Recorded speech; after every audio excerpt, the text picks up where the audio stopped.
Now, normally, I'm in a different area. I'm typically in my office, but when I am in my office, I have a nice little pocket lockpick set that they gave me last August, and I use it often for things that I'm not going to talk about right now. But they're going to talk a little bit today about physical red teaming for cybersecurity teams. Sean and Anna, appreciate you guys being here. Um, if there's anything that you need as we go through this, all Red Team Village staff is here. Just give us a shout out. But again, appreciate you coming here today. Appreciate you coming to DEF CON last year. I know you guys have been busy. So excited to hear a little bit about that and learn a little bit more about physical red teaming. So thanks. Awesome. Thanks for having us. It's like Christmas came twice this year. So we're excited to be a part of this effort. Good to see you, Corey. For sure. If you need anything, let us know. We're here. Sounds good. Thank you.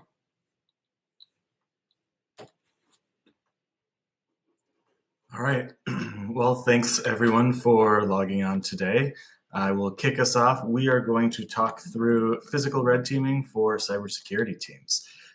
Quick overview of the agenda. We're going to cover a bunch of different stuff focused on both raising the bar in terms of improving the capability of everyone to run physical pen tests and also kind of lower the barrier of entry.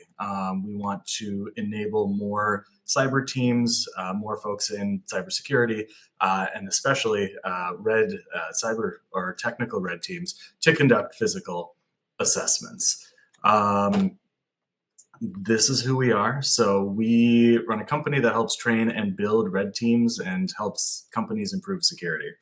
Anna doesn't like to brag about herself, so I gladly will. Anna runs the company. She also built the largest physical red team in Silicon Valley at Meta for a couple of years. She sits on the board for the University of New York at Albany's Center for Advanced Red Teaming, which is a mouthful, CART for short. Has her graduate degree in security tech and worked investigating people laundering money and committing organized fraud for a couple years before that. So she is very good at social engineering and also finding people that don't want to be found. I also work at Pine. I also support Core Group and Red Team Tools that some of you might be familiar with. I teach at the U of M in both red teaming. It's the first physical AI mixed red teaming course at a graduate level. And then I also worked at Meta leading the risk management team. And before that, for a law enforcement agency, also finding people that were committing serious crimes. So we have an eclectic background that gives us context on a lot. The one thing I'll mention here is neither of us are nearly as technical as any of the other talks. This will be the least technical talk of the day, I believe. And our goal as physical and occasionally InfoSec practitioners is to improve how physical tests are done. Some folks that do physical pen tests are kind of physical security through and through and can't really touch badge cloning, don't really know what intercepting weekend looks like or what those words mean. And some on the cyber side don't really understand the human component or the physical component nearly as much as the tech. And so our goal is to really talk through all of the components of doing physical testing. The other caveat, which I am required to say, is I think combined have had 5 different jobs where we're conducting physical pen tests, combined several hundred red team assessments against a couple hundred clients. And so please don't assume any of these stories that I tell or that Anna tells are for a specific client. Some of them are combined, 2 different stories combined into one. And some of them it's a small physical red teaming community. We talk a lot to other folks. And with their permission, we're able to tell some of their stories. So this is my don't hit me with NDA type issue caveat, but nothing we say will be identifiable, and please don't make any assumptions. With that, This is a quick call out for our presentation. These are all of the DEF CON 32 physical security or physical red teaming talks. I wanted to note that almost all of them are about the technical component. That is how to use specific tools to break into buildings, how to the high intensity destruction with a coworker of ours, Bobik, I think, and his crew. That was down in the weeds, how to pull a key off of specific types of cards, and so we are not getting to that level. Our goal is to talk about the professional side of physical pen testing. We will talk about tools because that's obviously what everyone loves talking about and hearing, but our goal is to enable people to run tests successfully more often than not.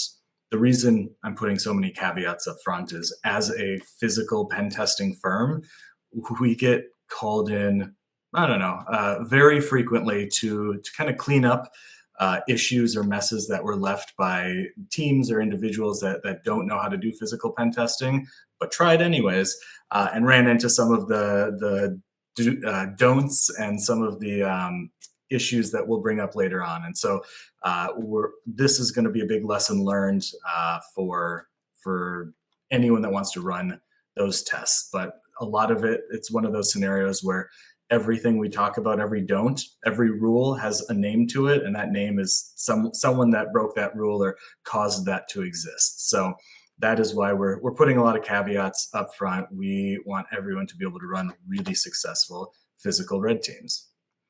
So the video here is just a fun little intro. So this is new technology. So in the physical security world, there's TSCM, technical surveillance countermeasures. They do bug searches, bug sweeps. They look at radio frequencies, all that stuff. In the physical pen testing space, there's always a need to look at what the latest tech is that exists and how it can be used against you. And so this is with an iPhone, like zoomed 2 times through a dirty window on the street. It's able to read Anna's lips as she talks into a camera with, 92% accuracy. The green is accurate, the red is issues with the translation. And so this is something, as we talk through with some of our more secure clients that have sensitive conversations, instead of doing, bug sweeps constantly, making sure that they have reflective film on windows and are taking other steps. So it's not just trying to hack badges or ones and zeros on the physical side. There's a lot of thinking outside the box. There's been cases of, there's a case where, I guess I won't name names because this is going online forever, but there's a case where a drone with a 30x optical zoom camera was flown up to a boardroom while they were investigating an insider threat in order to capture what was on the whiteboard during the investigation and what was being said by the people solely based on, capturing faces and reading lips. And so I wouldn't say this is a common scenario, but it's absolutely a scenario where it's with a high power camera from 2 blocks away, you're able to capture someone's face and read their lips with pretty high accuracy. So when we talk about testing physical security, there's 3 components. There's the physical, the gates, the locks, the doors, technology, which is cameras, alarms, badges, PACS, the physical access control system, and people, guards, vendors, processes, employees, things like that. Each of those, if you're doing a holistic test, if you're running a physical test, each of those need to be tested. So when you're testing physical security, the first thing you should ask yourself is why are you doing it? Sometimes it's because you rely on physical security and there's a specific port, a server, a data hall, some IT or other assets that you need to protect, and you want to know how secure it needs to be on the digital side based on how secure and how effective the physical security layer is. Very reasonable reason to test. Another is compliance with HIPAA, SOC 2, whatever the framework is. Just simple, we need to test because the compliance framework says we do. And the third is my favorite because it's holistic. It's what I would describe as a true red team, which is we're responsible for testing and improving all the security teams, including physical. And that lets you really test every component of physical security. And there are a lot. Yeah, so Sean talked about the components of physical security, and all of them serve a specific purpose, but which of the components are overseen by which party is really so dependent on the organization, which is why, physical security red teaming requires such a customized approach, right? So based on the size of the organization and their risk appetite, you may see one or all of these programs as part of the physical security program. And so when you think that, okay, physical security is in charge of the guards or maybe the cameras, yes, they are. And there's so many more components. And so every program is going to be uniquely set up and require a very separate approach to understand what their roles are, what functions they're fulfilling, and how they support the rest of the organization. I will plant a seed quickly for a story later on in the presentation. We talk a lot about testing the untestable. The tailgating and cracking a badge and stuff are fairly common in the physical security world, not to diminish them, they're important. But if you're truly testing physical security, being able to test the executive protection program or test protective design, which is putting in ballistic doors in the United States because that's a threat there, or blast-proof doors somewhere in Middle East because that historically has been a threat in this country where you might have an office. So if you're truly testing all the parts of physical security, I want you to start brainstorming now how you might assess executive protection or protective design teams. Right. So for goals of physical security, regardless of the setup that they have, each one of the controls in the security realm has at least one of these goals in mind. If you think about fences, they are there to deter intrusion or any sort of unauthorized access, but they're not necessarily are going to detect that there is an active incident happening. Cameras, however, might detect that there's an incident happening, and they might also alert somebody. And so depending on the control that you have, it might fulfill some of these goals, one of these goals or many of them. And so how does it apply to red teaming, and why do we care about it, right? Because depending on the assessment, your goal may be to get in and get out while you do something specific and specifically malicious, or it could be to test as many of the controls as possible. Therefore, you want to go in and come back out and see where you detected was any sort of a security component alerted to your presence, and are they going to respond to it, and how are they going to respond to it? For some of the exercises that we do, and then again, depends on the client, we tend to escalate the assessment until we get stopped or intercepted by controls or guards, depending on the situation. So next slide, please. And so as a threat, our goal is to find the gaps in the Swiss cheese model, and that's where we uncover the vulnerabilities and identify where is the gap for alerting or responding or detecting that there was any sort of issue happening in the first place. So we want to focus on those vulnerability areas because that's what the client's going to want to remediate and focus their efforts on.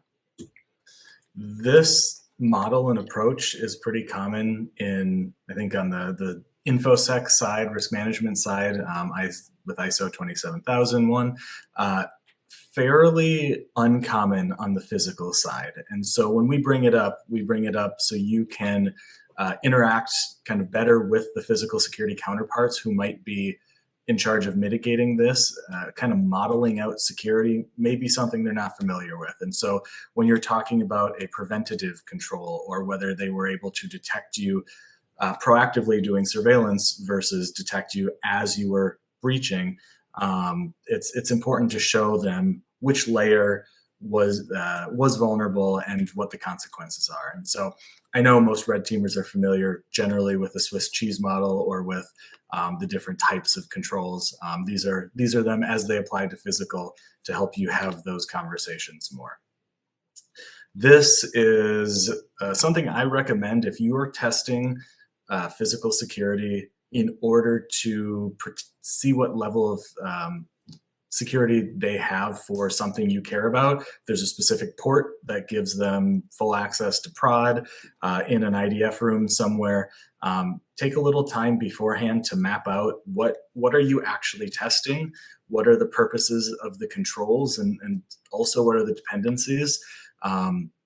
I typically wouldn't recommend showing this to any type of leadership. It's a bit complicated, but like if you are going and testing whether you can gain access and plug into a specific server, you might be testing perimeter door alarms and the alarms intrusion alarm in a specific room. Both of those rely on the GSOC or whoever is reviewing those alarms, and the GSOC then needs to identify that it's an issue and they need to dispatch a security officer who takes that seriously. I bring this specific case up because Anna had one of our largest thefts of all time where there was a very high security item. We should call it a heist, I think. A heist. I like that more. It is the equivalent of like a crypto key, like a wallet that held over several hundred million to $1 billion worth of currency on it. So that's not exactly what it was, but it's an equivalent. It was in a secure room, in a secure building that was staffed 24/7 on a secure campus. And so as part of the scenario, the goal was to get in. And so they breached the outer doors. It was, they kind of, I don't know why I went full heist on this one, like a team of 4 people in all black with a duffel bag. I think it was evening. And they opened the perimeter doors with a double door tool, if I remember correctly. That set off the alarms. And so the security operations center dispatched a security guard. The security guard only knew that this building had a fair amount of construction and that an exterior alarm went off, and they showed up and the door was still cracked a little bit. And it was a little windy, so they reported that the wind blew the door open because they hadn't seen the camera footage, and apparently neither did the GSOC, of 4 people with, red team tools running into the building through that door. And so that was fully cleared. But that is a kind of multi-step dependency where if you don't take time to dig into kind of the root cause of why something failed. And I don't like using the word failure typically, but in this case I am. To them, we're just talking about, opportunities for improvement typically. And so mapping out the layers that you are testing is really important to see what the dependencies are. So I recommend it. It's more of a thought exercise on the physical side. Can I just jump in? I'm reading the comments on this thread, and Nightcry just mentioned the story that just happened to them, and it makes me think of, I live in San Francisco, right? So like car break-ins, people losing stuff involuntarily is a fairly common situation. So the other day I'm walking home from dinner and there's like someone's loot just laid out on the sidewalk, and there was no one there, but I saw a badge for one of the tech companies in the Bay Area that was sitting out. And so I grabbed it off the street. I found this person because OSINT and messaged them. I was like, hey, I live in San Francisco. I just found your badge. I don't know if you need it. I can mail it to you. I can shred it, whatever. Let me know.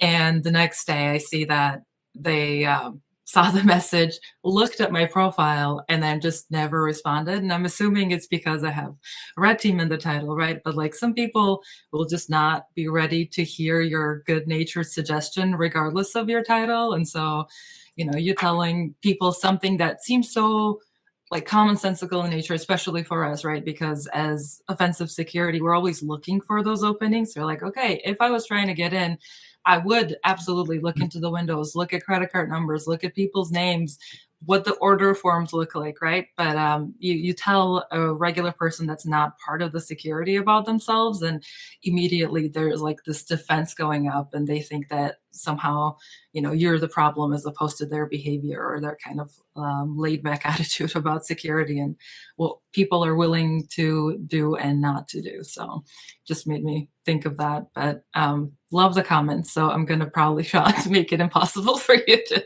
No, present by interjecting. But it's half the perfect. fun of talking about red teaming, I think, is the stories. So we want to hear yours, and we're here to tell a few of ours. Yeah, I like that.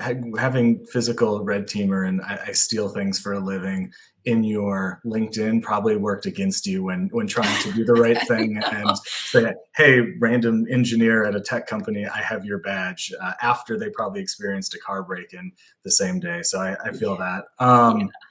All right, so we're going to tell a quick story, and you will take away some lessons learned at the end that we'll cover after. And so this was a very large. This is probably one of the biggest red team assessments I have done. It's 10 people over 2 weeks, and so it was a large company.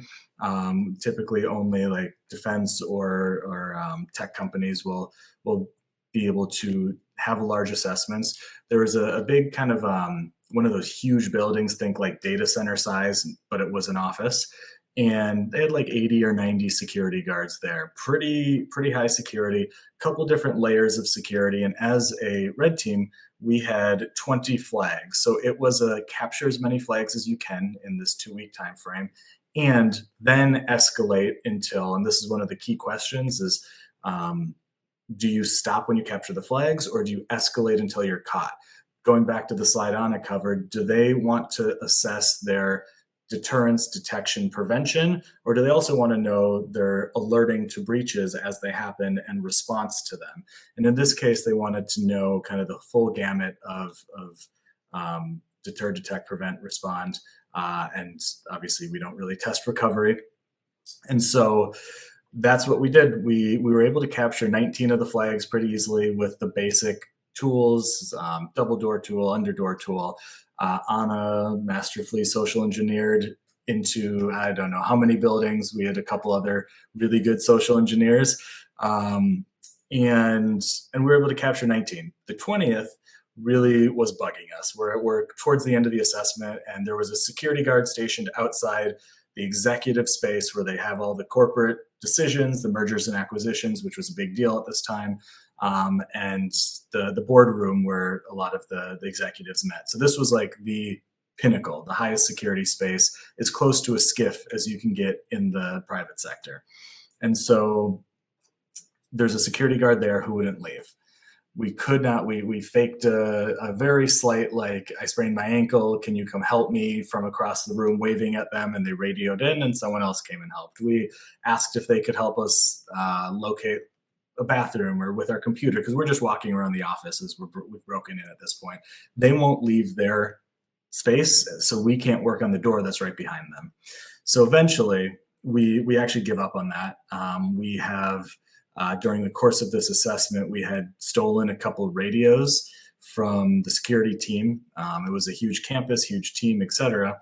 And so one of the red teamers gets on the radio and reports themselves. And we can't get either employees, like, we're using a double door tool going between the door, unlocking it from the outside, from the insecure side going into the secure side, making eye contact with employees who are just like, oh, wonder if they're just door people. And so we can't get caught, which is somewhat rare. Usually somebody reports us or someone's seen a video online and they're like, someone should look at that. But security isn't doing much. Employees definitely aren't. And so we decide to report ourselves to see what the response is. And the guy reports himself as suspicious. 2 security guards start coming out, and he starts walking around kind of a secure parking lot area for a while. He won't stop for the security guards, but he gets on the radio and says, there's 2 suspicious security guards following me. Can you tell them to stop? And at this point, security gets confused as to why this guy has a radio and what's happening. So another 4 guards come out, and then he starts, jogging like a low speed chase. And then you hear security saying, this guy's going this way, this guy's going this way. And then he just holds down the button on the radio and denies all communication. And then he's kind of jogging around, panting, saying, stop following me. And security doesn't know what to do. So we go from 6 to 16. I think there were 16 total officers that end up leaving the building. The security guard at the high security door happens to shift to a front desk because the front desk person that checks badges went out to go on this foot chase. And eventually, people are escalating. We have an Overwatch person sitting in the operations center, and someone gets frustrated and they're about to call the police. And so we stop op, we call everything off, and we pause for a bit and we talk to everyone, like, why did we do certain things? And so it was a really entertaining scenario. And some of the takeaways that we had from that, first of all, we immediately debriefed because people were spun up. That's something I'll always recommend. If you social engineer someone, go back and apologize and be friends with them and be honest with them. If you cause 16 security guards to leave their posts in a panic to go chase a random stranger, go talk to them, make jokes, explain what's happening, tell them that they're not in trouble. But there's a lot of stuff that can spin up and stories and things that get out of control if you don't immediately overwhelmingly address it. And so some of the immediate takeaways were that security just didn't know what to do. There weren't things like a steel post in the physical security world where you don't leave your post no matter what. There was one, and it was that person that did their job incredibly well. And we were able to get into that secure space. But we really flagged it as an overall success for the client because it was a abnormal scenario. But steel posts, some people should be able to go on foot chases or investigate reports. Some people should stay at their posts no matter what, unless there's an active threat. Having radios, one of the things that came out was a radio audit. They didn't know several other radios had been stolen by local thieves that had targeted them in the past and stolen other property. And those thieves were using the radios that they'd stolen months ago to listen to security, to call in. At some point, they called in a horse running through campus, and they got security. I don't even know if you heard about this one, but they called in a horse, and then they went to the other side of campus and stole, I don't know, like a couple $1,000s worth of stuff. It wasn't a huge deal, but they were actively exploiting the stolen radios. And so because of this assessment, not only was the GSOC able to shut off radios that were denying service by holding the buttons down, they were able to audit and shut off and actually recover some of the radios that were missing. And this kind of repeats across a few different scenarios where we talked to people, we understood why things happened and did a root cause analysis. And so this was an entertaining one just because we self-reported and had a low-speed foot chase. But yeah, I wanted to bring up those lessons learned. Yeah, I mean, these stories, the horse is amazing. But back to business here, guys, back to business. So the profession of physical security, there's a couple nuances that may be surprising to folks who are working in cyber or just starting out in physical security that's through the cyber division. The physical security component is really mature. Industry as a whole, it has very few regulations and frameworks that apply, and they are, even when applied irregularly just because of the kind of the variable structures and the programs that we mentioned earlier, right? Every physical security department is kind of built out of different components. It's customized to the company. It's customized to the level of maturity of the company. And so they may or may not have these things. And we do need more standards. We do need more frameworks in physical security. This is something that's very surprising for cyber that has a lot of tools at their disposal. Another thing to keep in mind is kind of how hierarchical and the physical security realm can be, just partially because of the background of a lot of folks who currently do security. There's a lot of law enforcement backgrounds, there's a lot of military backgrounds, and so these things tend to be organized very differently than the kind of power structures in cyber realm. I think another one I want to cover is, well, it's also very asymmetric, right? In physical security, especially, and I think across industries, a lot of the times we get budget only after an incident has occurred. And so we get this flood of resources to remediate something, but when something bad isn't actively happening, there's not a ton of budget or headcount to be able to move some of these security critical projects forward, because there's not a reason in the eyes of leadership. And so part of what we want to talk about here is kind of how we present the findings of Red Team, how the Red Teams are applied, so that we can support the organization as a whole and support the business, as opposed to just kind of do an assessment when something bad had already happened, and then we feel like that's a job that's well done. And another comment about physical security is that a lot of the times,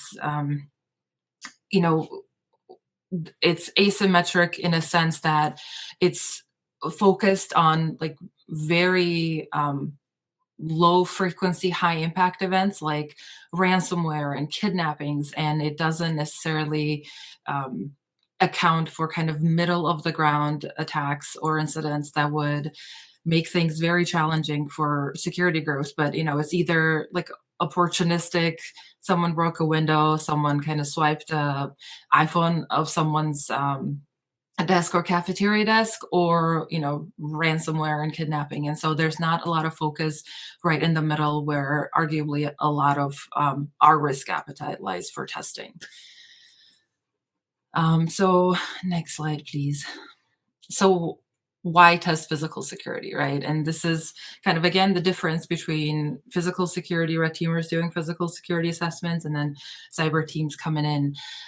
One of the concerns with cyber tests is that if we do a cyber-focused red team assessment, then the vulnerabilities uncovered and then the remediation that follows will have this undue and overwhelming focus on technology and kind of the physical enabled cyber components of the infrastructure that we're testing. And so an example, the red box here is the Wiegand example, and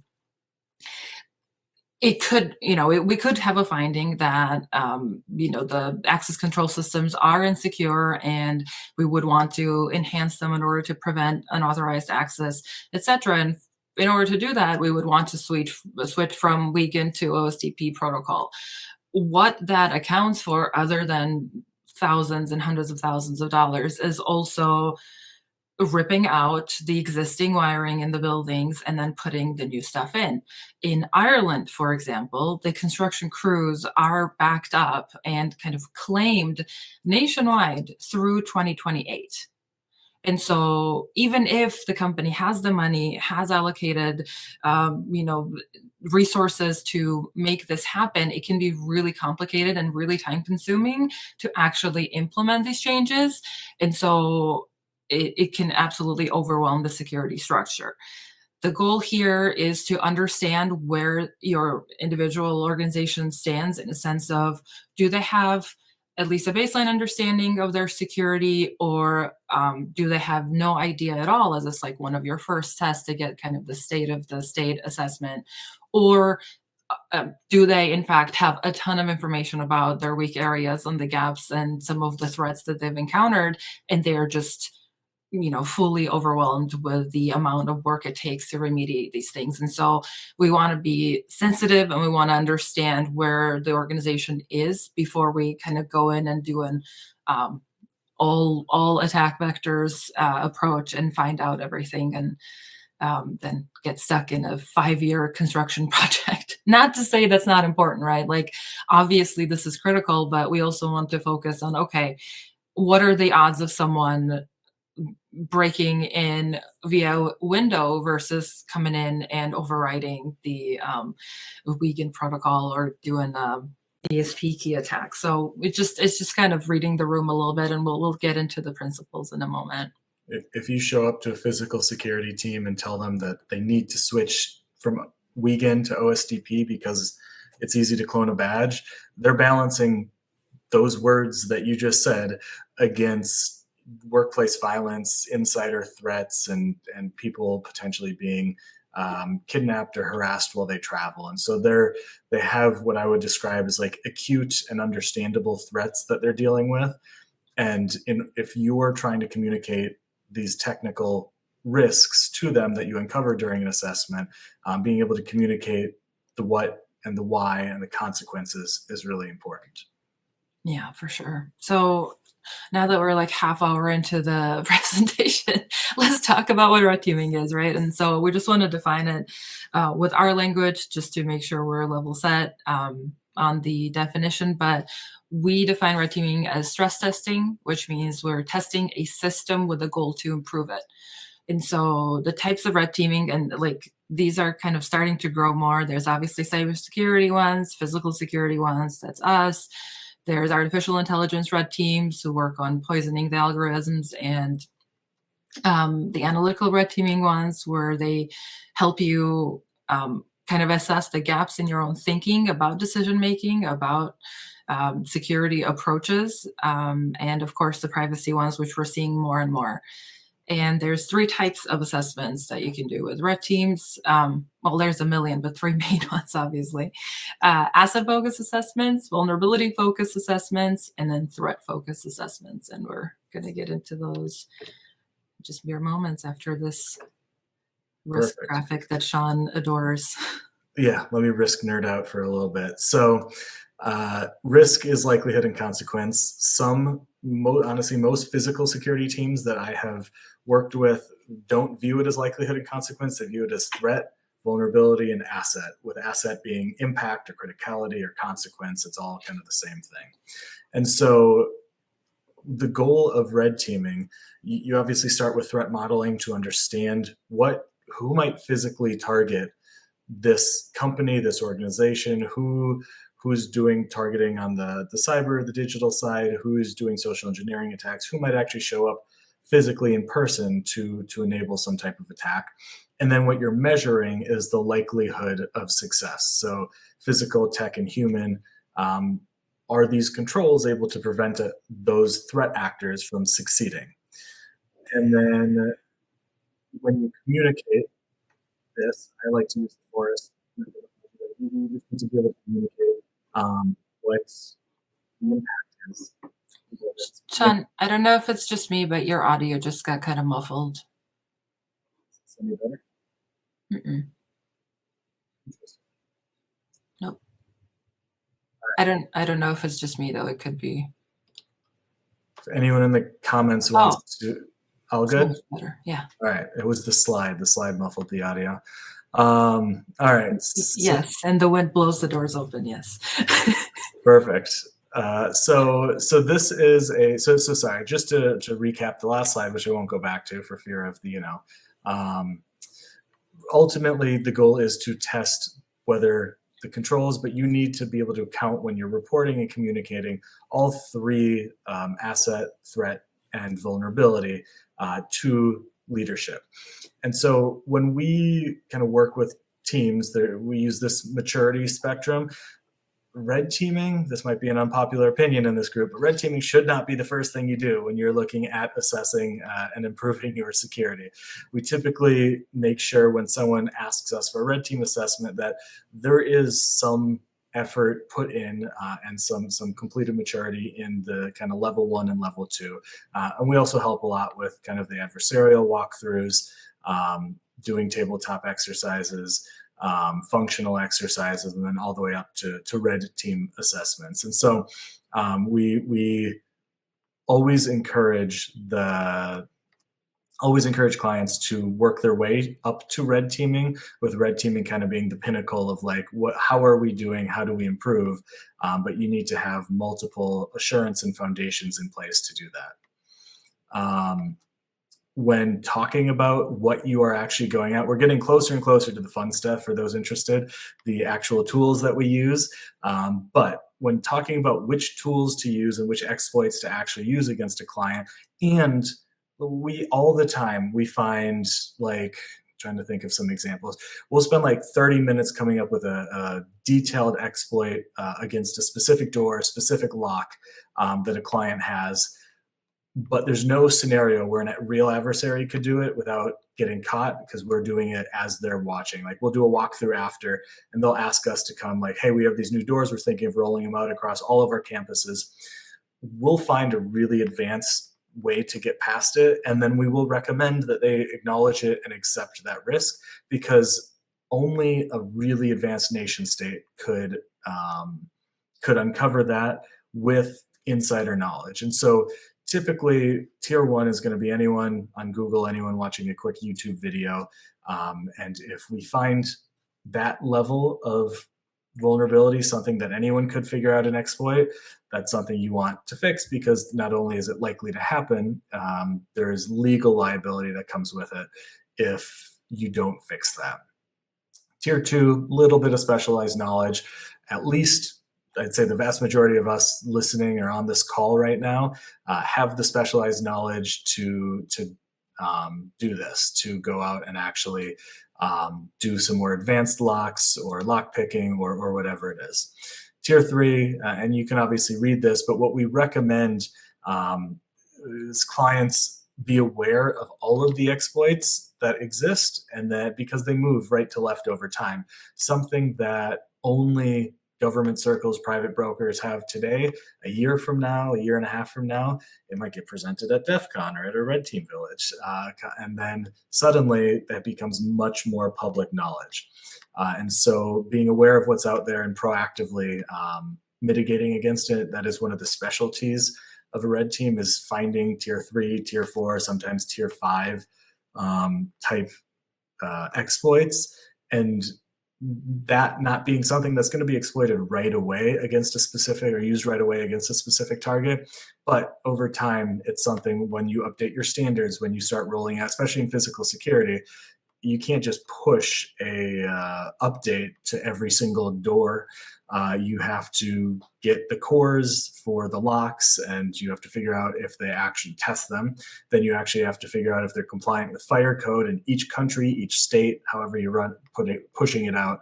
So the update process on physical is a lot harder. And so being ahead of the life cycle is even more important on this side. We do a lot of threat modeling. This is overly simplified. However, on the physical security side, people aren't typically reading detailed threat modeling reports. And so we will use graphics like this to say, hey, here's 6 scenarios we tested. Here's the results. Here's the consequence, the impact to a specific asset. So I think at the end we'll have access to, like, this is just a PowerPoint template if anyone wants to steal it and use it for yourself. We have found the old saying, pictures worth 1,000 words, very much applies when communicating kind of physical threats to security. I have, in my experience, shown up to one specific company and had them done physical threat modeling ahead of time. It's almost non-existent in the physical space. So if you show up with that and you're able to communicate and talk through what threat modeling is and why it's relevant to them, that will be very helpful. One specific example, we talked briefly about bugs and TSCM earlier. The old approach for TSCM is just frequency scanning and looking for anything unusual or suspicious. This is going to be because for many years, bugs, you plant a bug and it broadcasts audio or whatever it needs to broadcast on a specific frequency, probably one there's not a lot of interference. And so there's all these expensive devices, and there's still definitely some relevance there. Today, though, when we're out doing tests, we have very expensive surveillance equipment and bugs that we can plant, and they do all sorts of things, but just honestly, you can plant a cell phone itself, or you can plant a little chip that broadcasts audio on a cell frequency. And unless you're a clean zone, unless you get rid of all the cell phones in a specific building, you're not going to be able to detect an extra cell phone broadcasting or connecting to a tower. If you want to go slightly more advanced, have it connect to Wi-Fi or a tower every other day at between 3 p.m. and 5 p.m.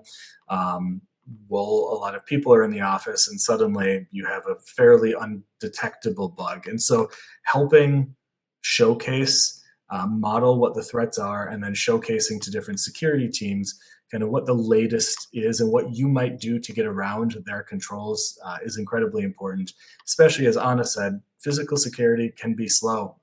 It's slow to evolve. It's stuck in its ways. And I say this as a physical security practitioner for most of my life. And so it we as an industry sometimes need to be pushed forward gently, but definitely push forward in terms of what are the latest tactics that might be used. And threat modeling really helps folks get there on the physical security side, and obviously demos and examples. So, Anna, I think you're muted on your side. I am indeed. Thank you for that. So how does physical red teaming save money for organizations? We kind of break these approaches up because it dictates the things we test. But the first thing, I think the biggest thing is that we validate that the completed projects, whether they were in response to previous assessments or just upgrades and new technology, actually work as designed and work as intended. There's several stories where we go into spaces and ask what a button may do and get a really long response about its life-saving capabilities, and then we ask if we can push the button, and when we do, nothing happens. And so our goal is to go and push some buttons, pull in some doors, and use our technology to find out if the completed projects are actually considered done and secure. We do removal of ineffective technology as much as we do integration of new controls, right? Because if it's not working, it's not working. You either need to do away with it or get something better in place. Sometimes it requires to do both of these things, like when we're switching from one access control protocol to the other. The really fun one for me personally, because usually it requires social engineering, and that's where I thrive, uncover gaps in vendor implementation. A lot of the companies, and again, it's going to depend on their size and maturity, but they will outsource some of their security capabilities, usually their guard force or reception force, to a third party. And so we want to make sure that they are kind of holding to the same standard as the company sets out to, that they know the protocols and have the same training and can detect nifty bandits like us. And so we typically will set out to do like recurring type testing that's more along the lines of assurance, like Sean covered in the chart earlier, where we consistently keep vendor forces on their toes.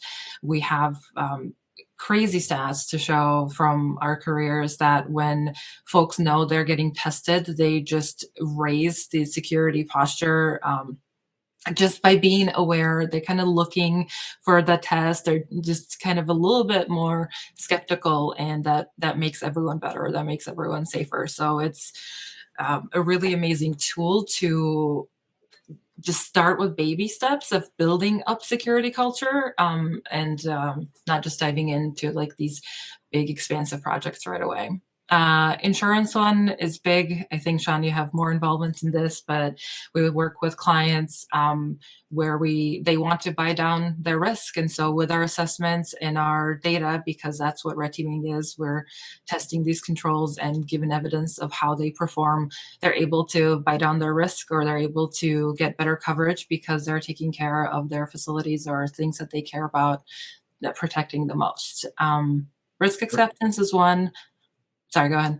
Oh, no, I was just going to follow up. I do a lot of presentations to insurance underwriters for on behalf of clients where I mean, everyone's going to tell an insurance underwriter that they have great security, but when you hire a third party to actually show up and do an independent test, a real world test, that's one of the few times where you might actually get some movement on, especially large companies. You get movement on the premiums for liability, property, and casualty type insurance and cyber security increasingly now. And so having kind of a third party, like if we can show up, run a test, and then end up saving the company money, that is the best for everybody. And so, yeah, and underwriters will listen to kind of third party real world tests and a lot more often than they listen to folks saying, hey, we got this certification, or we run our internal, we test ourselves every 6 months. So that is why I added that on there. We've had a few success stories in the last few months where folks were able to save a fair amount of money on insurance across a large portfolio of properties because we're doing monthly tests or quarterly tests for them. Yeah. I don't know if we have time for the story with the cameras, but we can go to the next slide. So benefits of testing physical security. One of the biggest benefits that we've seen is the breakdown of silos. I think that remains at the top of my favorite things about doing debriefs after a red team, as you get everyone who's owner of any sort of control or area in the same room, and you talk about it in a safe space and share everything. And you find out a lot about the communication, you find out about the accountability and ownership areas in the company, and how there may not be ownership of companies, and have the little Spider-Man meme in there, but there's been so many cases where we have gone rooms and been like, hey, this was an issue with this particular control. We found a camera here and we think it's this team's responsibility, or we found a camera that wasn't connected, or we found a camera that had external wiring to the live network. So it's like some issues, right? But then we say it to the team that we think is in charge, and they're like, oh no, that's not our area. Actually, these guys own it. And then these guys are not aware that they own it at all. And what it really means is that no one is in charge of these things. And so it's such an incredible tool to get people on the same page and to explain like, hey, there should be a written process, or there should be some sort of accountability, but it's a huge way to break down the silos and actually have people take accountability and ownership of certain areas, which really gives you power at the end of the day, because then you can push and advocate for solutions that actually work. Another favorite, of course, is, and kind of the whole purpose of this talk, is the increased collaboration between physical and cyber. We operate in different realms in so many ways, and the approach and the setup is so different, and this gives us visibility into each other's worlds and increases our capabilities like tenfold by supporting each other. We've done a lot of physical enabled cyber and then cyber enabled physical, and that just takes everyone so much further, sometimes literally inside the facilities, but it's an awesome way to support each other and do a wider scope of an assessment to support the organization. And it just leads to better assessments because it gets that buy-in, and it gets those conversations going earlier on, and then you just have more resources to do the same stuff. And so you have the flexibility to do various types of assessments or break the components up. So if you have a bigger team, which is unusual in this space, then you get that support by having the headcount and sometimes the budget. So a couple quick examples, and it took me a second to remember the camera example you mentioned previously. But number 3, these are all examples of assessments we went on where we show up, and part of our threat modeling, we identified that fiber tapping was a pretty high risk for a specific client based on the fact that it had happened before. And then we got their internal assessments as when we were threat modeling, saying like, what are the biggest threats here? And they also identified that, which is great. It was identified as a risk. When we actually showed up and did more of the assessment, did some fairly technical exploitation there, and then did the follow-up, the physical security team, first of all, had no idea that this was rated as a high risk, despite them technically being responsible for protecting fiber. The cybersecurity team thought the physical security team had that taken care of and didn't view themselves as having to put in any type of detective controls in case something was tapped into. And so in this case, it was one of those everyone's pointing at each other, no one's actually protecting against it. The same with vendor onboarding. We did one where it's not really a physical assessment, it's not really a technical assessment, but like anyone, any single person in the company can fill out a form and onboard a contractor.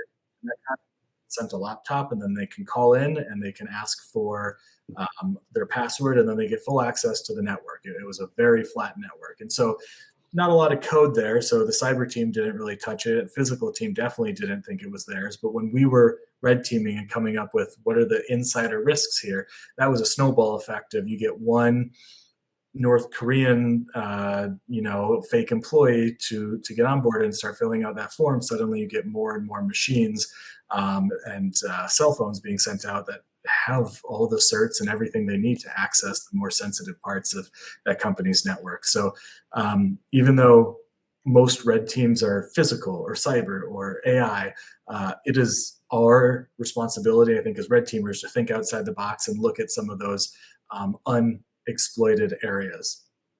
And I will talk through, if we have time at the end, that camera example. All right, so why are cybersecurity teams testing physical security? And there's 4 main kind of categories of reasons. We want to test whether physical security creates cyber weaknesses, so it's specifically for cyber applications. It's testing physical because it's fun and interesting, and I think all of us will agree on that. Obviously, we have a lot of bias in that regard. We're partnering with physical to help improve physical programs, and that's obviously our favorite. Again, it creates better assessments. It really helps break down the silos. It lets us go further. It's certainly a house favorite here.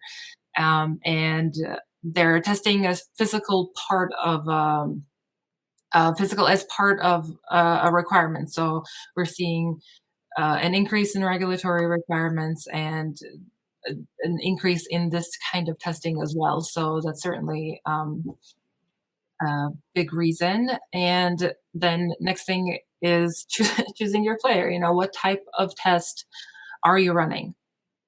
And these are not going to be news to anybody who's actually done work in the space, but you have to really be careful which assessment you choose to support the goals of the assessment and support the client best. And so you can do physical enabled cyber, which again is a really well done in the combination efforts. You can do physical assessment or do kind of a combination of those where you test specific controls or test specific technology, again, all depending on the goals of the mission. I will say the reason we're so big on kind of self-awareness about why you're testing is we've seen the tests that tend to fail or that tend to cause the most turmoil or political issues in a company typically are when people don't think through why they're testing, what they're focused on. So taking some time to slow down and think up front about what you're doing and what the goals are and what success looks like, and getting some buy-in from the right people is really important. So being able to show up and say, we're doing physical enabled cyber, here's why, here's the consequences, we rely on you, etc., is really important when testing physical. You want to build a relationship with the physical team, not be a real adversary to them. Yeah, and that kind of brings us to the next slide, right? Whereas the approaches can be different, and for sure the team makeup and the departments will be different, there's a lot of similarities in how we pursue testing. And obviously the adversary emulation is chief among them. Our goal is to get in that adversarial position and support from outside in. Need for OPSEC is applicable to every offensive team. And we always like to say, and this is kind of one of our like holy grail rules, is that we're not here for our ego or to improve our skills as red teamers, but really we are blue teamers in disguise, because everything that we do in red teaming is to support the blue team at the end of the day, right? It can we have the same mission. We have the same goal to protect the company, protect the things that it cares about, and we just go about it in different ways. And if done properly, red teams can be such a helpful tool for blue teams because we can take, there are myriads of tickets and vulnerabilities that are just sitting in queue and give them priority and give them that data evidence kind of backed importance ranking that is like, okay, we got to start here. It's not just these 500 things that need to be fixed because that's the blue team's reality, right? They have so many things that need to be fixed at all times, but we support their prioritization and we support the same mission. And so, as far as the approach and philosophy and testing, that is a really, really big one because we are on the same team. And then, Kilshane, Sean, do you want to speak about this? Yeah, so the physical security is super immature as a field. Like there's areas where there's some solid maturity, but I see a lot of the folks in the chat bringing up like if there's more regulation, would there be more consistency? And yes, the EU is a little ahead of the US in terms of like physical regulation. There's like in the US, there's some HIPAA, there's FERC and NERC on the water nuclear side. Like there's a little bit of regulatory requirements for some type of physical test, but like almost all physical security is just based on like, I think this works this way. There's very little testing overall. There's very little both adversarial, like real adversary testing. Like people aren't trying to break into buildings 1/100% of the time as they are trying to break into cyber systems. So the lack of data on the physical side definitely slows us down. And then there's also very little like physical red teams that actually go out and do fake adversarial stuff. And so there's nothing like a MITRE ATT&CK framework on the physical side. We built our own that's definitely not copied or similar to MITRE's ATT&CK framework. And we use it internally just so we can think through scenarios and model. But there's almost no regulation on the physical side saying, we need to prove that physical works or we need to test it in any type of way. There's really no way of knowing physical security works in many cases until a real bad thing happens, which is not ideal. So I'm a big fan of more proactive, more testing, not based on self-interest, but based on my experience with a lot of really important things that we test.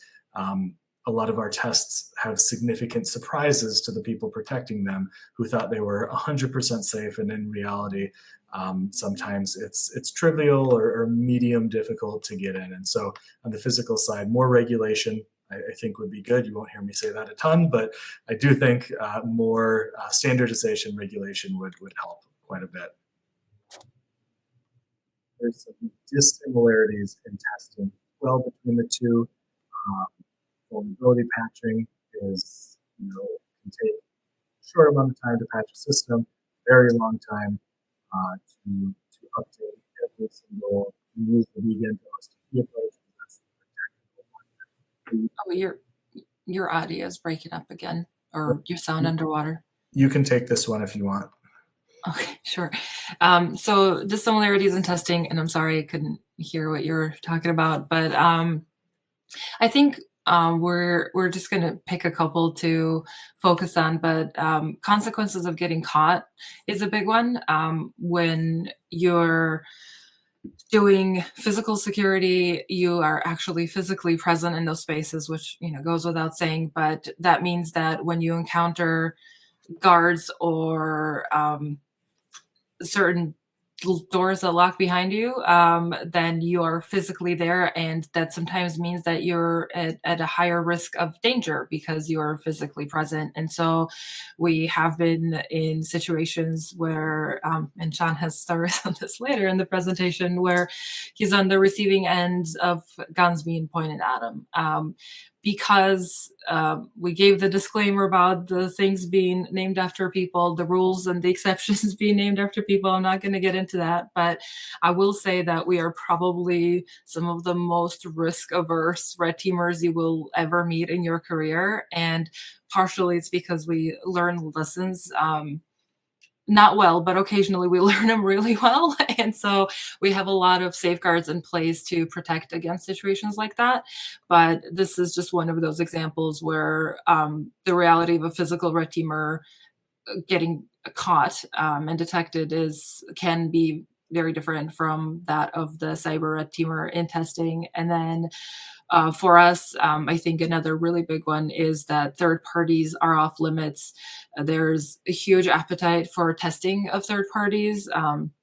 In cyber, which is something that we're super jealous of. It's encouraged, it's required for certain components of things. That is not the case at all in physical red teaming. In fact, it is frowned upon if you ever even bring this up.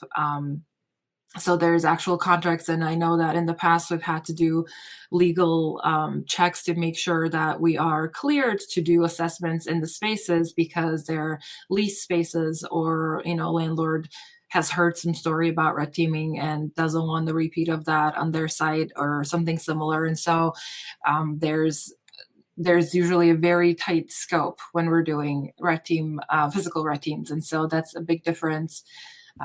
And yeah, I think we can go to the next slide unless you want to add something. Is my audio better now? Yes. So the only example I'll give is on the physical side, like let's say a janitorial service might be a third party vendor. That's going to be a great way in, right? If you get contracted by a large company, you identify their janitorial service, you can then go and break into the janitorial service, steal a badge and uniform and a truck, and then drive it to the site and break into the building. Like, you just committed a ton of crimes. I'm going to try not to swear on this, but like, that's breaking and entering, stealing vehicles, grand theft. Like, it's very cut and dry in the physical world that you can't, without permission, test most components of third party. At most, you might be able to go buy a janitorial uniform and rent a vehicle and print a sticker and put it on your own vehicle. But I have honestly seen a lot of red teamers just straight bulldoze that line and say, well, they're a third party vendor for our target, so let's test them as well. And that is straight up just committing crimes. So just be careful about how you test, who you test. I think there's always a way to do that. If someone says, well, they're a third party, they're a vulnerability, test them, but do it legally. Either get permission or imitate them and find a different creative way. But it's a lot more, in my opinion, having done some third party risk management work on the InfoSec side, it's a lot easier and more legal and safe and expected to test third parties on the non-physical side. All right. And I think we're going to do this and open it up for questions for a few minutes. So if you have some burning questions, now is the time to put them in the chat. But before we go there, we just wanted to cover some of the guiding principles. And again, some of these are no brainer, they make so much sense, but it can be a very political job to be a red teamer. I think that's true regardless of whether in physical and cyber, but listening is going to help you significantly to kind of navigate those minefields. Talk to the person in charge and the folks that the physical security people report to. You want to get their understanding, you want to get on the same page with them, and you want to also understand some of the constraints and restraints they have. I think I've been in positions where I've had to kind of pull some of my teammates back in the past, or some of my fellow red teamers back, because there was, assumptions that as red teamers, we know more than the folks who are in charge of specific areas. And I can guarantee that, almost never is that the case. The people that own the security in their areas actually are aware of every gap. And that's one of the reasons that they want you to come and do the work with them, to give them the ammunition to make some changes. And so to listen and to understand where they're coming from, where the business is, right? What kind of data do they need to make things move forward, right? And that kind of goes back to the OSDP example, is Sure, we can tell them that the whole access control system needs to be overhauled, but is that going to be the crux of what A is fixable, B is the biggest threat, and C like makes the most sense to do at this time? Um, Prioritize again, use your threat model, use your tools that are at your disposal to um, support and enable the decisions that the business has to make, because you want to be an asset and move things forward, as opposed to just again go on an ego trip and come in and say, hey, like I learned how to do this exploit and I want to practice it in the field, and then you do it. There's room for that and there's space for that, but um, I'm going to go back to the mission of being a blue teamer in disguise and wanting to support the business and needing to support the business as your main mission, as opposed to kind of doing these fun and exciting exploits alone. Scope is next.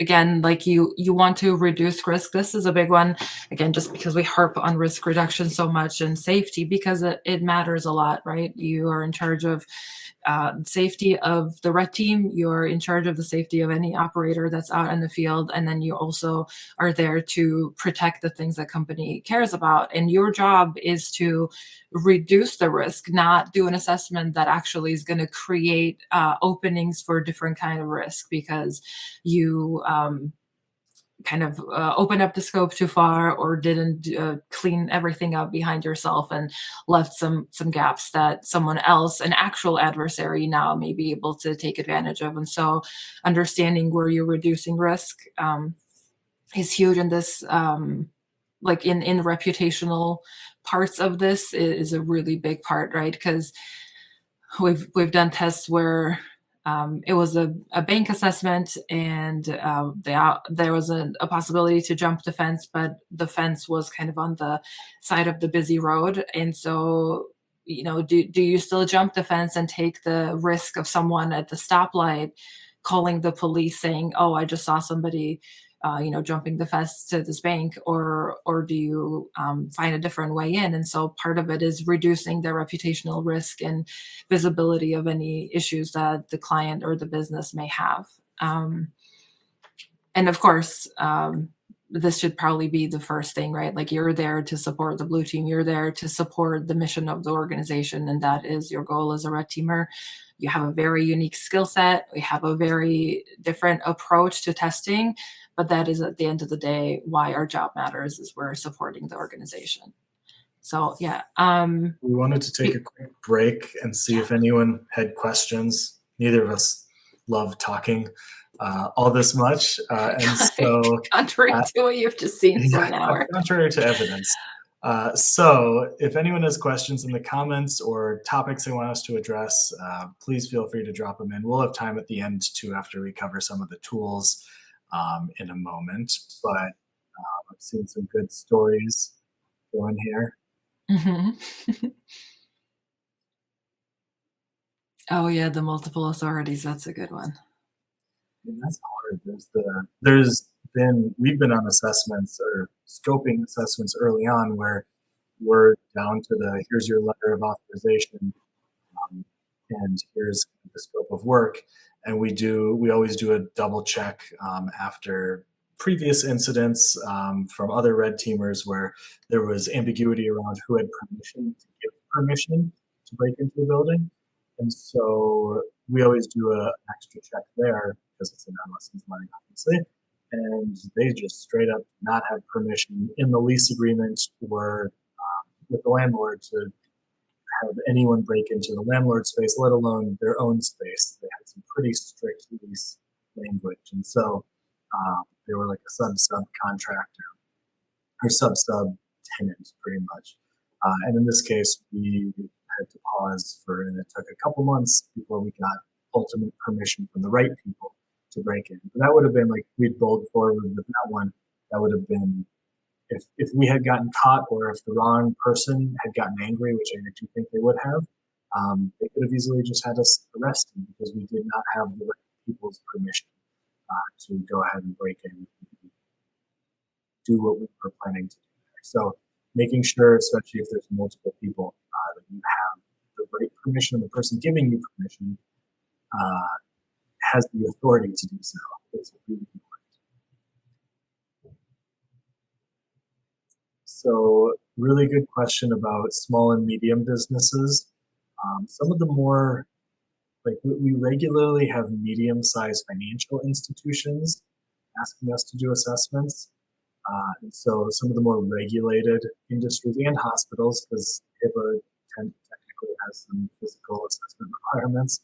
Most most HIPAA assessments that they get don't touch on the physical side, just because it's not a lot of text and things. But banks, healthcare providers, and then like a lot of startups in the quantum, or for a while it was crypto, not really anymore, or AI space, where they have a specific trade secret that if they get out, that's the whole ball game.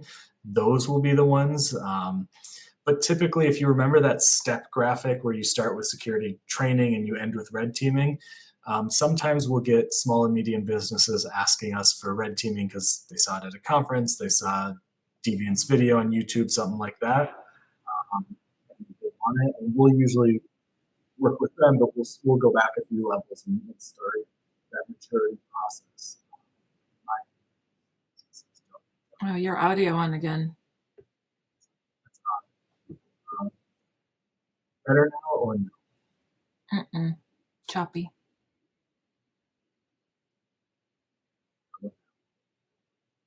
Still choppy?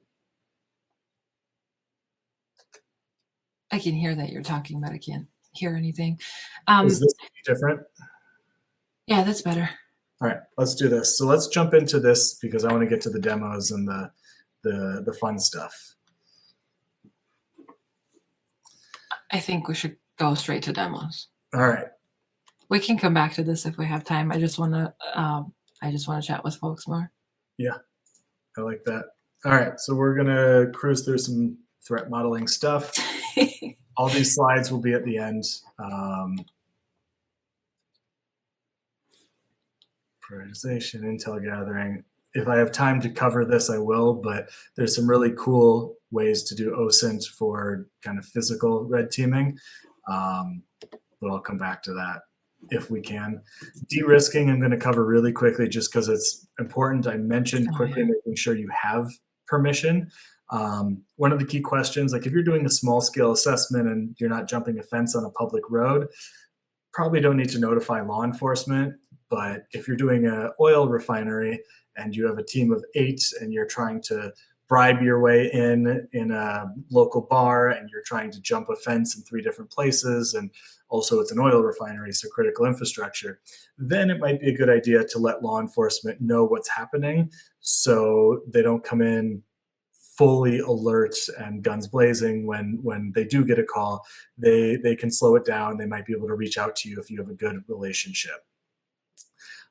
Letters of authorization are essential, just period. Nothing else there besides, please, there's this weird thing, and I will argue with red teamers all day long. Don't use a fake letter of authorization. Like, that's not a tactic in any threat model that anyone has ever used that I know of. And I don't see that happening unless we keep talking about it and giving people bad ideas. And it just hurts us. Like, our entire ability to function as red teamers with letters of authorization and not getting in trouble is based off of people trusting us when we do pull the letter. So don't hurt trust. Don't go down this rabbit hole of fake LOAs. It's really not worth it in my mind. And the last one is just, we always have a stop op, which means if anyone on the team sends an alert that says a situation's escalating, or if we have an overwatch position that is just keeping an eye on everything, and they're like, we've done enough, or something's escalating in a way we're uncomfortable with, they can send out a notification and everything stops immediately. So these are some of the important ways.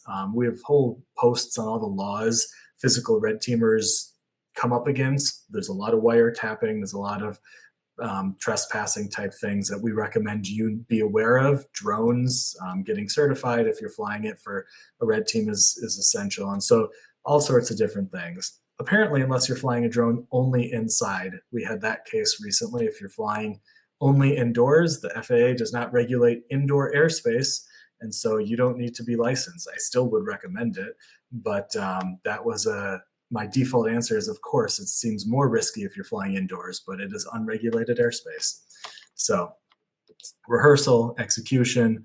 All right, what's in your wallet? So let's talk through what is essential for red teaming. These 4 horsemen of physical red teaming are going to get you into most buildings. Like everyone will have a beautiful, sexy, exciting built out kit with all sorts of tools, and we'll get into that. It's fun.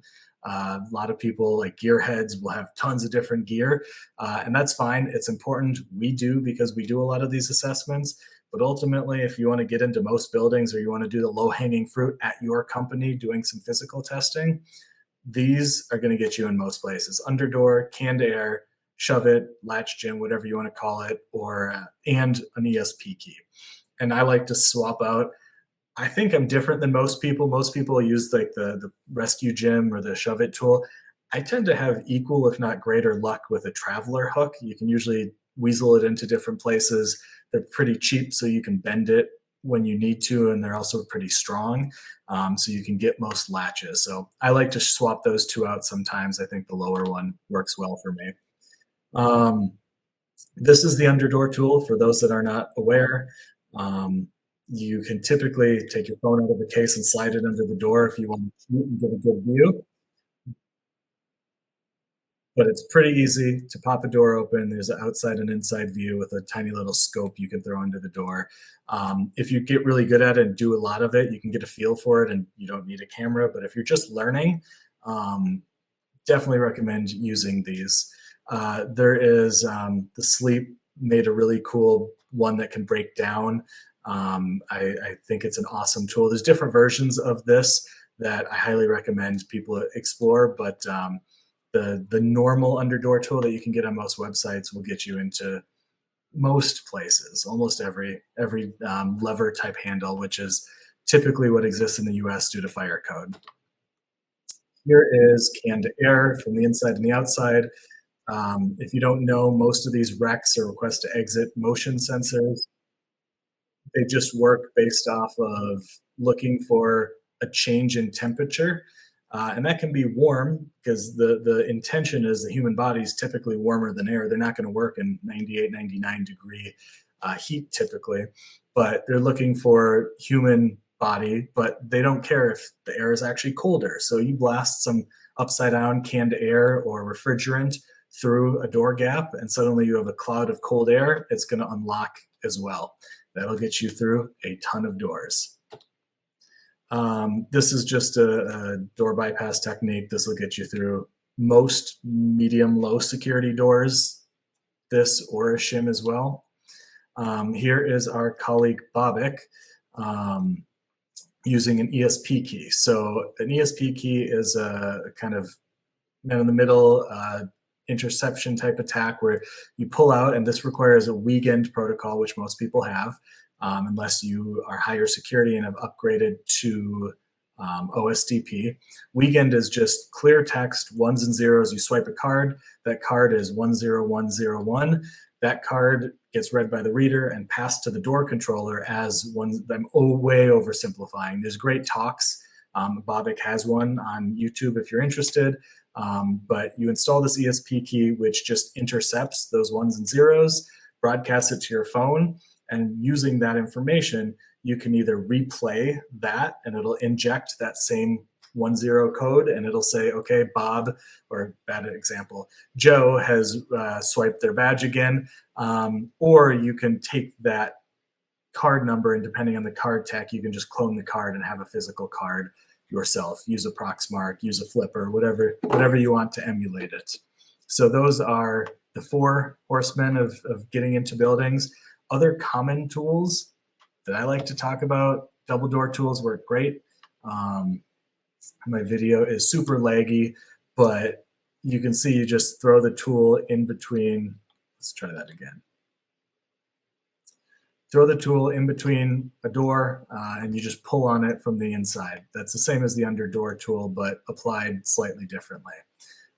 This works for double doors, like with a push bar. as long as there's not a central astrogol, or kind of glass doors, which you can find at doctor's offices and all over Silicon Valley. There's commercial door hooks, which work, I think, more in the EU, in the US as well. And then the J hook tool, which can turn the thumb turn things on the inside from the outside. A lot of these videos are nice and easy. Sometimes you have to shove them in at the bottom where there's a bigger door gap and pull them up. None of them are overly subtle, but usually once you practice, honestly, 20 to 30 times, they're not super difficult tools to use. This, I think, is going to be Dev, a coworker of ours, Deviant. Probably many of you are aware of who he is. He has amazing videos on YouTube of all sorts of different tools. You can just pop a hinge right out if they put low security hinges on the outside of doors, which you'd be surprised how often we find that, especially at IDF and MDF rooms. This is another Dev special.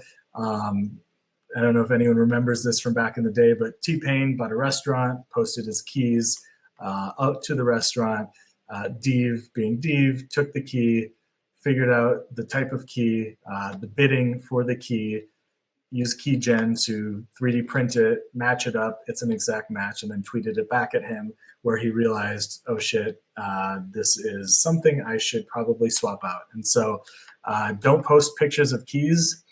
I will also say it's a good red team tactic if someone has those wonderful, slick-looking key boxes in the lobby behind the security desk where the keys are hanging and there's a glass thing, a glass door. Even if it's super high security, you have to enter a code for the keys to each individual key to pop out and track it. Then you just get a decent camera, you zoom in, grab a photo of the key, go make the key. You can do it decent 3D printing. It's easier to use a little key mold or chip away or a key machine, or you can usually order them online these days if you know the bidding. And then just use that key to get into where you want to get into. This is a fun new tool, hold on, where everyone is able to, I think you can probably see me. So this is a long range reader like you see in the screen. This is a weaponized multi-tech data reader. I'm going to plug it in on the back and hope that the battery stayed charged overnight. You should hear beeps shortly. Okay. So you can see this is long range reader. I have a bunch of badges on the desk. You can set it up.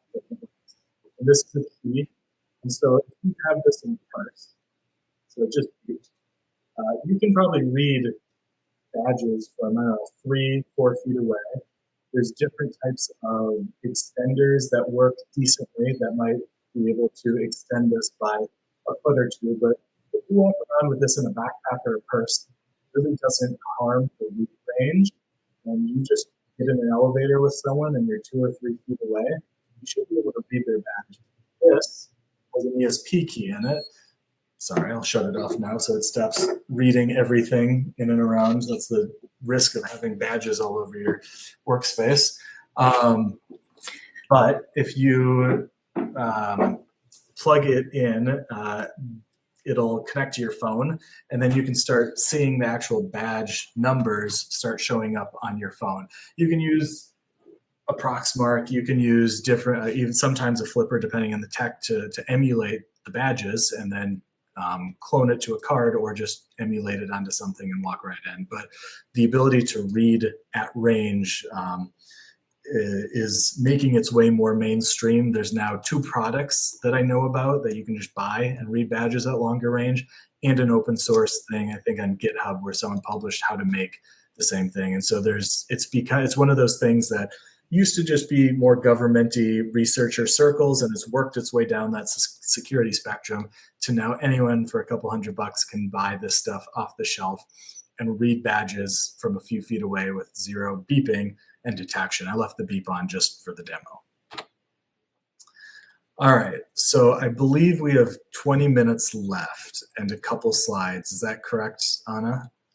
Yeah. So should we do a couple of the rules that were all named after people that we're not naming? simply because it happened, or we can talk through some of our biggest fails and lessons learned. I'll let you steer the last few minutes.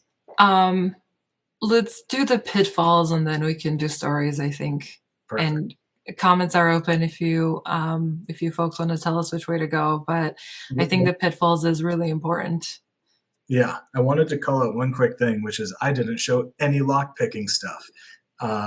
Even though lock picking one is super interesting and fun, and there's lock sport, and I'm decent at it, not good, but I can get my way past most padlocks and other lower security locks, medium security you find out in the field.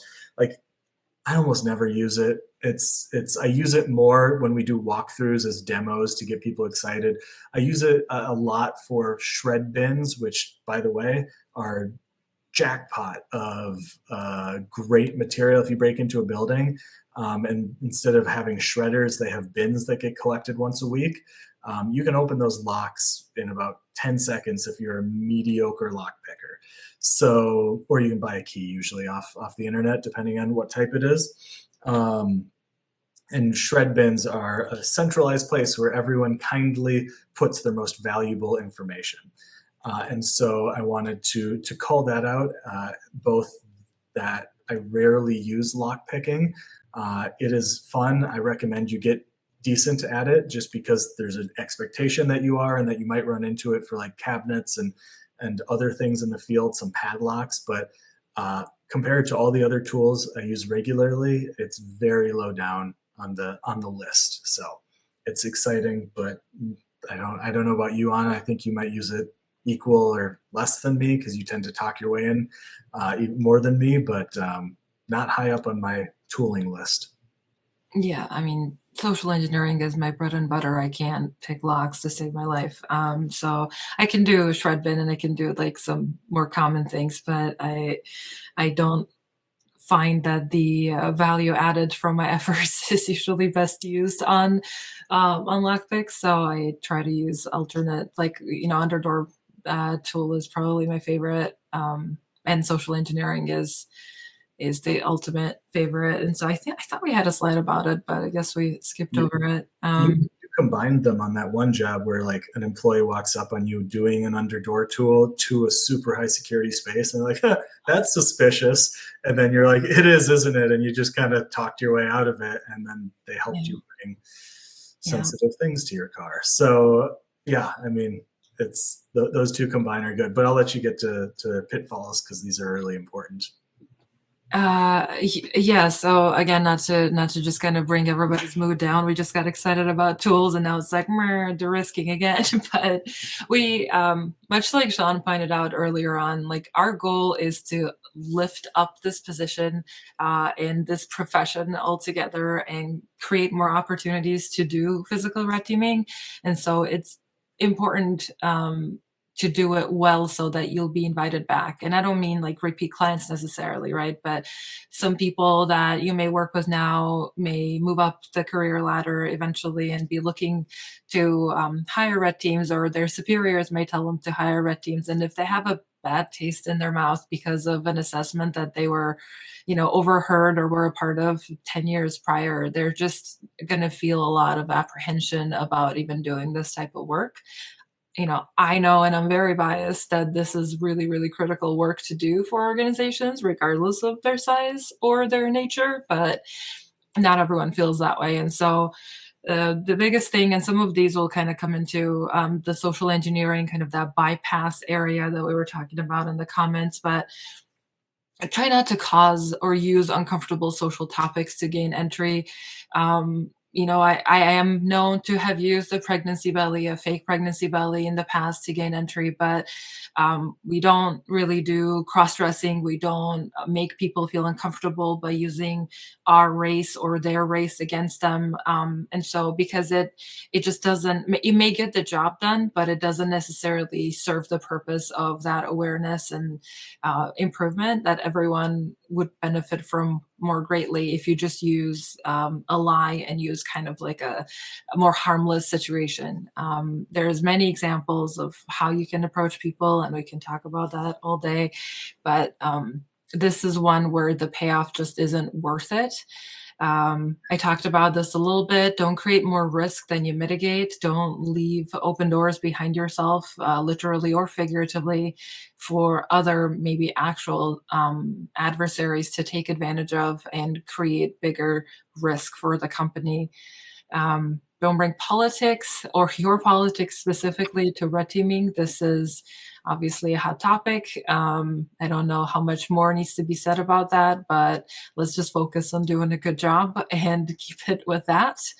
Don't commit crimes. In physical red teaming specifically, if you don't have explicit permission, everything you do is pretty much a crime. So make sure that your scope is more or less approved, you're in the right place, that you're authorized by the right people to operate within, and then use a lot of common sense and a lot of caution when doing anything that isn't specifically approved. And so yeah, because otherwise you will end up in the backseat of a cop car. Bragging and cowboy shit have a special place in my heart. Cowboy shit being doing unauthorized things for the sake of doing them, right? Like because you learned a cool exploit, you have this new tool, you want to use it. Don't steamroll people. Don't go on a mission, an ego mission. The goal is to stay professional. The goal is to support the company, and the goal is to reduce risk. Do like the least amount of testing you need to do to prove a point and get the data that you need, right? And it's we've had instances where folks were just straight up destroying property just because they could, or because they didn't get intercepted or detected sooner. There's folks that I know drove some very interesting vehicles through client properties just again to get attention. And so it's just some clown stuff, and it's fun. It's a lot of fun. I'm not going to deny it, but like save that fun for the rehearsal and for the operation lead up. Don't necessarily do that kind of stuff when you're on client side. When you're testing your own organization, you are going to have to come face to face with folks that own these areas, and there's really no explaining of why you did this to make people look bad. So just keep that in mind. And bragging, some bragging is okay, right? Make sure you protect yourself, make sure you protect your client, but it's just a sensitive topic. Use some diplomacy. I think these are going, they don't necessarily need to be said. Defensive very quickly. So what? People get defensive quickly if you're bragging or talking about your overwhelming success. So that's why that was. Exactly. You have to come in just remembering very firmly that you're part of that same team that's trying to make things better, and not here to point fingers, and not here to make anyone look bad on purpose. And so your behavior should support that as well. What do we have next? I can talk really quickly through this one. Strongly discourage paying or taking bribes while on the job. It's a way that you can get in to many places, and if someone offers, or you offer someone that's already a little ethically risky, legally maybe less so depending on the job, but ultimately, if money changes hands, things get murky very quickly. So I like to say some of these are good proof of concept examples. Getting someone fired, we have a pretty strong rules. We don't give names of people that let us in or took action that caused the company to be breached, unless they did something seriously illegal and or dangerous, which I think has only happened once. And so, yeah, ultimately, like, our goal is this is a learning session, not a getting people fired session. All right, I think that's it. Don't break into the wrong floor. Don't use fake stuff, and ultimately don't make security's job harder. Don't accidentally break into a police station when you're going for a different type of establishment. Yeah, almost did that. You almost did that recently. Yep. a couple reasons we have been asked to do physical assessments, and that you might be asked or want to do a physical assessment, but you shouldn't, is if someone's trying to make a turf grab, someone wants to take over physical security, but they need to prove that they're not very good. Political hit job, target this specific group because, we want to see how they're doing, but ultimately there's bad blood between them or they want to make them look bad.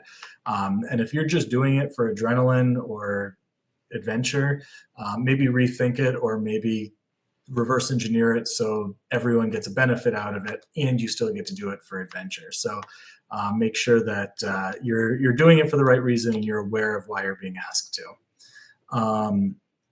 Let's do questions first, and if there's a few minutes, then we can totally do a quick story from this list. One thing, just looking through the questions quickly, I would say is if I think all the approaches to gaining access are incredibly important if you look through the lens of a red team as a blue teamer in disguise. If you're just a red teamer, like, I just want to get in, so let me pick the most technical, convoluted way to get in, then going tools and hacking and planting things and spending weeks working on setting the infrastructure in OPSEC is awesome, because then you get to totally own and steamroll and find a bunch of different ways in. But ultimately, like, that's not helping security. Like, security is made up of people, of technology, and physical measures. And if you're just using tools, then you're just testing the physical measures. You're completely leaving one, if not two, other aspects of physical security untouched. And so if you are testing physical security, you want to see how they work as a whole organization, all the different layers, then you have to test the technology, test the badges, test the alarms, test the physical measures, doors, latches, fences, and 100% one of the most common, least standard, standardized aspects of security are the people. And if you're not, like, if you have amazing technology and amazing physical measures, but it's all still run by people, then that's your vulnerability, and your focus should be on social engineering and figuring out where the gaps are amongst people. So it's kind of negligent as a red teamer if you're testing all of security, all of physical security, to ignore any one of those areas. I would highly recommend testing each of them. The other question I saw is, how do you get buy-in when they're averse, scared, or risk averse? The first thing, I think, one of Anna's early slides was listen. Ultimately, like, if we come in like, we want a red team, we're going to red team, let's get barriers out of our way so we can red team. That's not going to go very far, because they have their thoughts, you have your thoughts, and you're not going to meet in the middle. Just start by listening. Like, what are they scared of? What are they averse to? Like, do they think of red teaming? They think of, oh, I was at a different company and we completely got our ass kicked, and then the reports went on the shelf, and then there's a lawsuit and we were worried it might go out in discovery. And like, lots of people have really bad experiences with physical red teaming. I hate to say it, but from our experience, it's true, which is why we might sound so collaborative and risk averse. It comes from a way of, like, it's what gets us invited back again and again. And it's why we get asked to build or train red teams and not just conduct them, is it kind of the whole blue team in disguise. Like, it takes that mindset to be successful. And so listening to what they're worried about. And then ultimately there's a couple of reasons to red team, but one that we like, especially for C-suite folks, is like budgeting. Like, you spend 82 million on security a year. Do you know if it actually works? Being able to say, like, this is the one way. We don't have a lot of active threats and country, like nation states or competitors trying to breach and plug in that we know of, but we don't know what we don't know. That's where red teaming, physical red teaming specifically, comes in, as we help figure out what we don't know.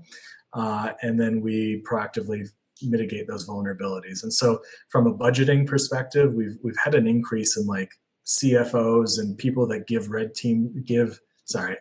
security teams their budget, showing up at being like, they keep asking for more. We don't know what actually works. We want to do a reorg, or we just want to know where our money's going if it works. And so we've done more of those, and they're more kind of supporting the C-suite.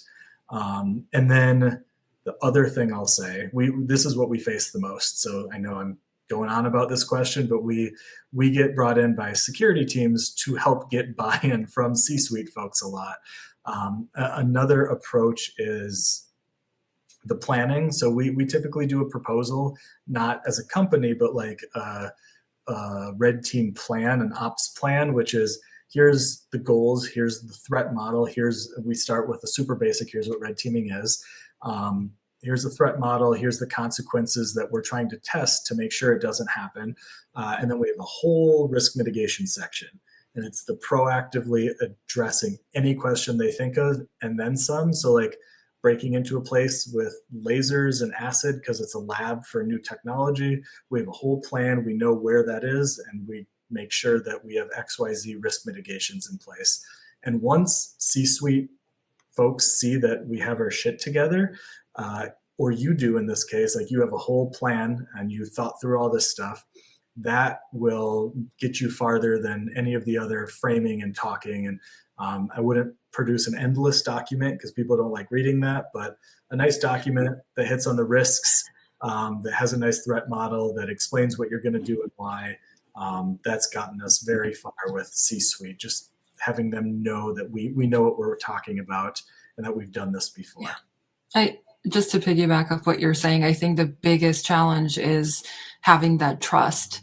And when people know a little bit more about what you're walking into, what they're walking into, and kind of what they're being tested on and why they're being tested on it, right? Like adding context to certain things, that really brings a certain level of ease into things, because otherwise you're asking a stranger off the street to, come get the most important things that you have, and you're inviting them in and potentially handing them the keys. And so just kind of having that understanding that they know you understand their limitations, they know you understand why they're doing this and what they're hoping to get out of it is just, again, it could be a social engineering tactic, right? You're just getting on the same page and have an understanding. And then from there, you can develop something that they're looking for, and obviously do it in a red team way, obviously do it with the best practices in mind.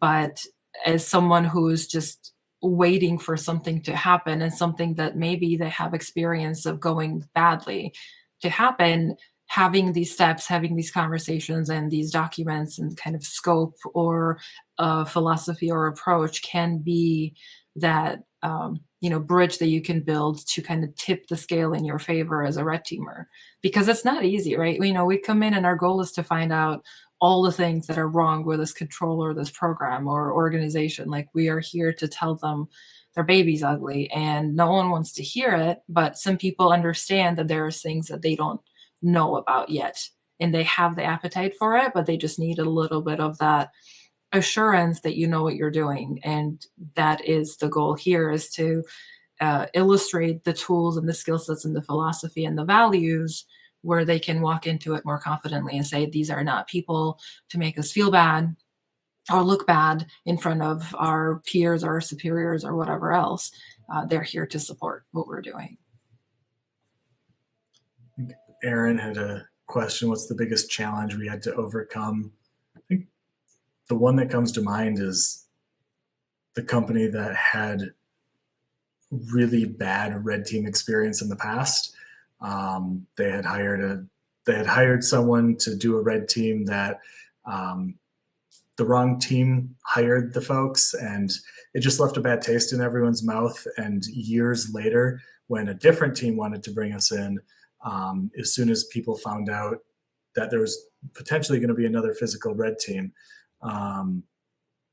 it created quite some, it started months-long discussions that we had to have across multiple teams to outline how we were not going to repeat the mistakes of a previous team, a previous internal team and consulting team. And so I think it took months to get through the door. And we started out low. Like, we don't always walk in and do a full red team. We started with like monthly assurance tests, which is like January, we show up and we try to tailgate into 8 different buildings, and then you get some data on how your tailgating is.